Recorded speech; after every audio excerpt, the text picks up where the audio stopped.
Que a paz de Cristo esteja com todos vocês. Estamos aqui mais uma vez para compartilhar a palavra de Deus. Hoje gostaria de fazer uso de um texto do apóstolo Paulo escrevendo à igreja de Corinto, na sua primeira carta, no capítulo 5 e no versículo 7. Eu vou ler o versículo todo, mas eu só vou usar a parte B do versículo. Diz assim: Alimpai-vos, pois, do fermento velho, para que sejais uma nova massa, assim como estáis sem fermento, porque Cristo, nossa Páscoa, foi sacrificado por nós. Então, parte B do versículo: porque Cristo, nossa Páscoa, foi sacrificado por nós. Eu estou gravando este vídeo numa sexta-feira santa, numa sexta-feira nublada, chuvosa,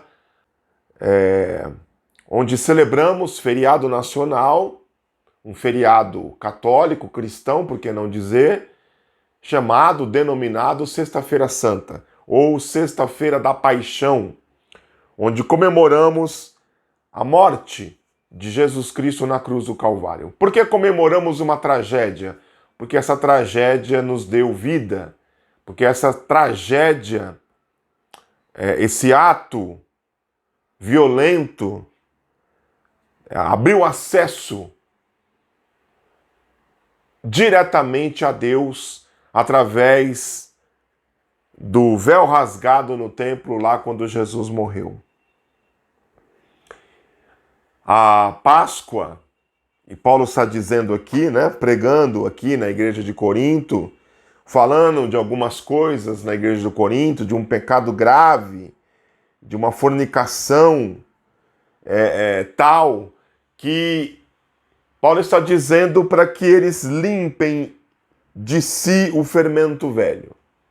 Antigamente não existia fermento e os pães, as massas eram assadas sem fermento, então ficava como parecido com aquilo que nós conhecemos hoje como pão sírio, aquele pão achatado, aquela massa que ela está assada, mas ela não tem fermento.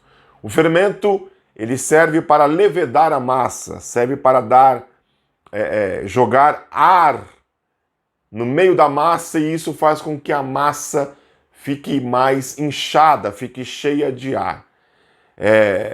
No contexto bíblico, isso soa como enganação, como que o pão está apresentando aquilo que ele não é, mas está cheio de ar e não de massa propriamente dita.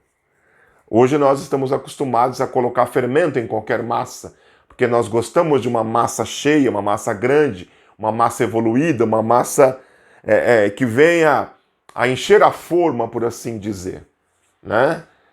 Hoje, a cultura ocidental é essa, mas o Oriente, a cultura oriental é diferente da nossa.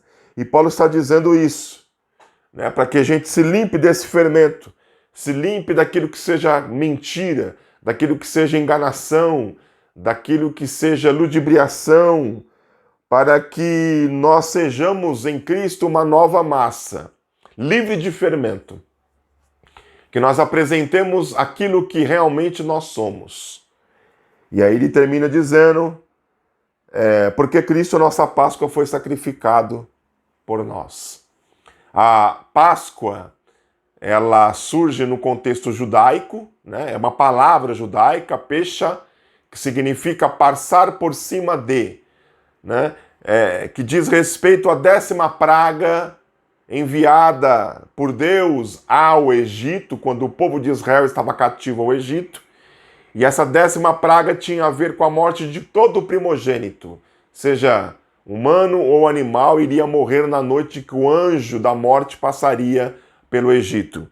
Mas Deus instituiu a Páscoa, onde as famílias matavam um cordeiro, um carneiro, e chamavam os seus familiares para participar, os amigos, aqueles que não tinham família, para que participassem desse momento, dessa festa, dessa refeição, comessem essa carne, comessem pão sem fermento, embebido em ervas amargosas. Ok? Então, era Deus que instituiu essa festa, mas não somente essa refeição, mas que o sangue do cordeiro morto para a ocasião fosse passado nos umbrais das portas, nos batentes das portas, e este sangue seria o sinal de que aquela casa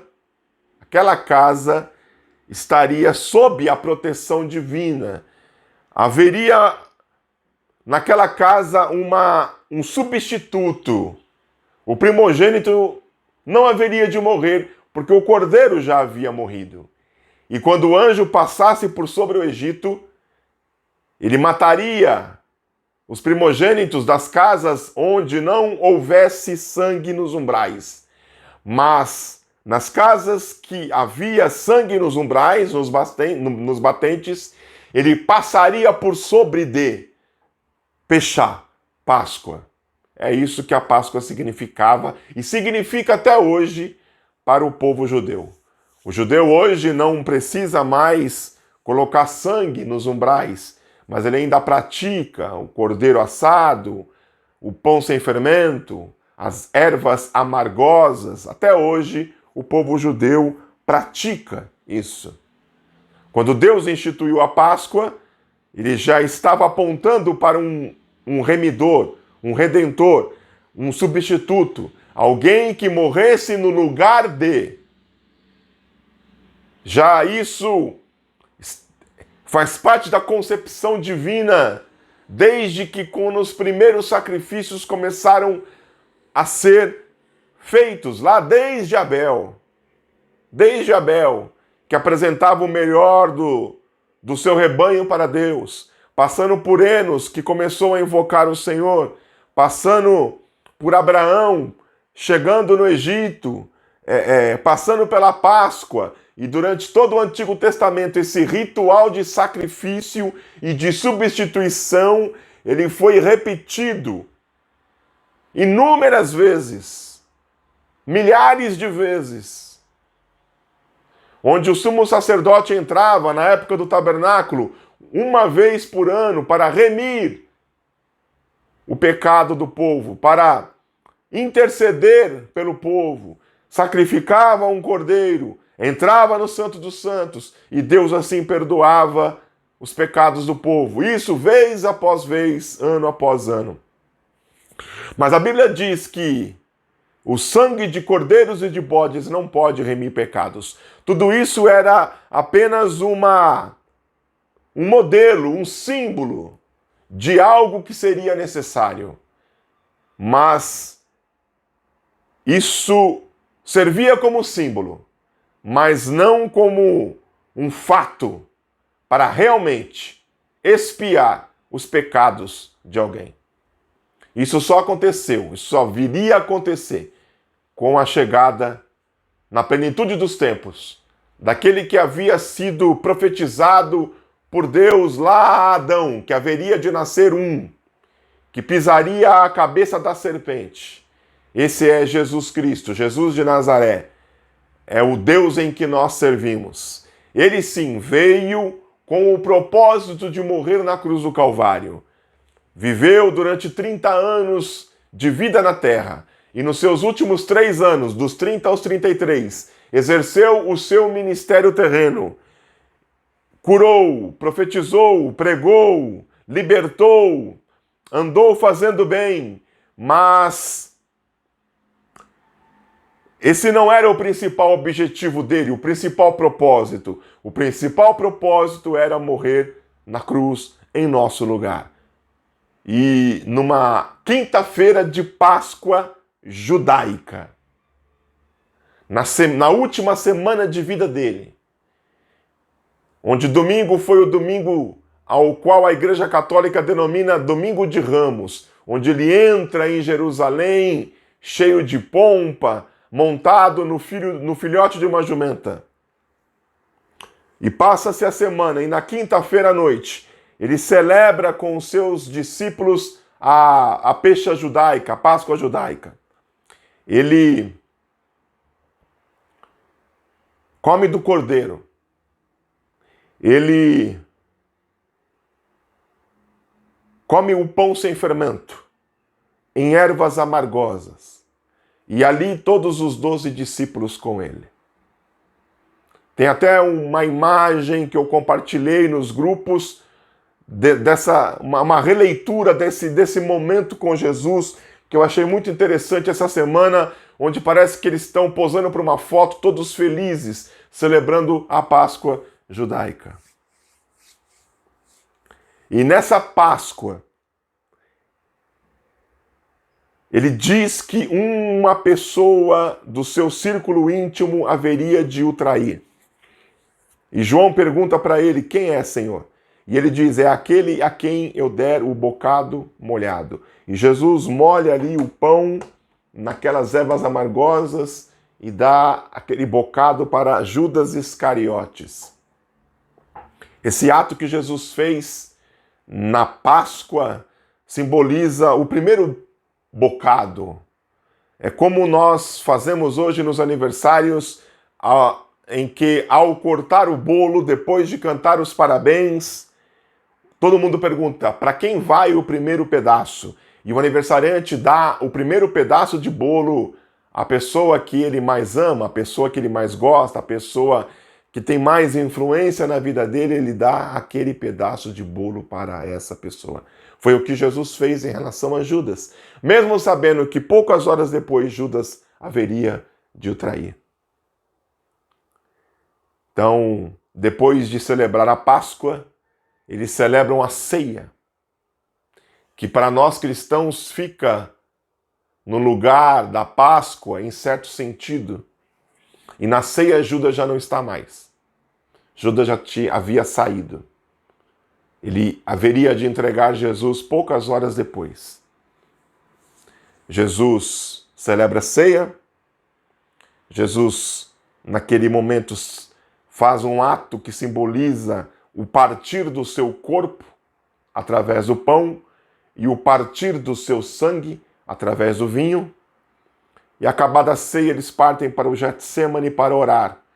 E depois você sabe o que aconteceu. Jesus é preso, julgado, sentenciado, e numa sexta-feira pela manhã sai carregando a sua cruz pelas ruas de Jerusalém, até chegar num lugar chamado Gólgota ou Caveira, onde às 9 horas da manhã ele é pregado numa cruz, é levantado como espetáculo de terror perante toda a natureza, e durante 6 horas passa nessa cruz em agonia, em sofrimento, em muita dor.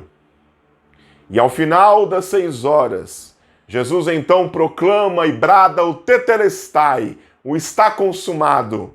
Ele acabou a obra a qual ele veio fazer. Ele acabou a obra a qual Deus o predestinou, o propósito de Deus para a sua vida. E ele então entrega o seu espírito a Deus e expira uma última vez, morrendo.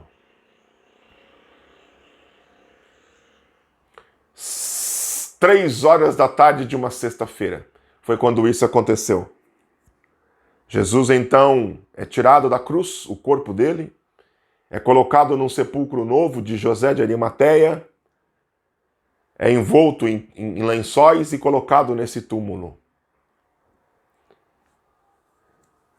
E acabou-se a história. Mas o que difere o cristianismo de todas as outras religiões é que os deuses das outras religiões, de todas elas, morreram. Assim como Jesus morreu. Então, você consegue visitar o túmulo de todos esses deuses que os seres humanos veneraram ou adoraram durante toda a história. A diferença do cristianismo é que Jesus ele vai do túmulo ao trono. Passa-se a sexta-feira, passa-se o sábado, que é quando você talvez esteja assistindo esse vídeo, que é denominado pela Igreja Católica, a tradição católica, como Sábado de Aleluia, onde se antigamente malhava o Judas, e chega-se ao domingo. E ao amanhecer do domingo, aos primeiros raios do dia, a Bíblia diz que Jesus então emerge, ressuscita dos mortos. O cristianismo difere de todas as outras religiões, porque o nosso Deus ressuscitou. Ele morreu como todos os outros, mas ele ressuscitou. E ressuscitando, ele ressuscita com um novo corpo, com todo o poder. Porque ele mesmo disse, é-me dado todo o poder nos céus e na terra. Todo o poder pertence a Jesus.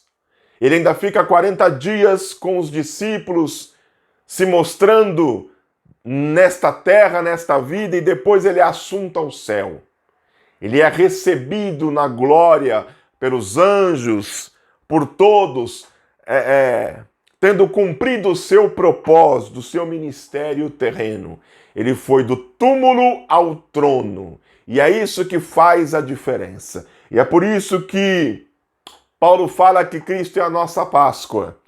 Porque nós não somos nada, nós não somos ninguém. Nós não podemos nos salvar. Nós não podemos fazer nada por nós mesmos. Nós não temos nada em nós que possa agradar a Deus o Pai. Mas como Cristo é a nossa Páscoa, nós como pão sem fermento, somos assim meio que achatados, desprezíveis, não temos aparência, não parecemos um bolo formoso, mas Cristo é a nossa Páscoa, é Cristo em nós, é Cristo por nós, é Cristo através de nós, é Ele quem deve aparecer e não nós. Bendito seja o nome do Senhor. Cristo é a nossa Páscoa. É a Ele que nós celebramos nessa data tão singela, tão poderosa, tão impactante. Não se deixe levar pelo que dizem da Páscoa envolver coelhinhos, ovos de chocolate, guirlandas ou qualquer outra coisa. Cristo é a nossa Páscoa. E é por isso que nós temos vida. E é por isso que nós somos libertos da morte. E é por isso que nós temos livre acesso a Deus. O véu foi rasgado e nós podemos ser amigos de Deus através do sacrifício do seu Filho Jesus Cristo por nós. Cristo é a nossa Páscoa. Lembre-se disto no domingo. Se você quiser, coma um ovo de chocolate, mas lembre-se, Cristo é a sua Páscoa. Cristo é a minha Páscoa. Cristo é a nossa Páscoa. Que Deus abençoe a sua vida, em nome de Jesus.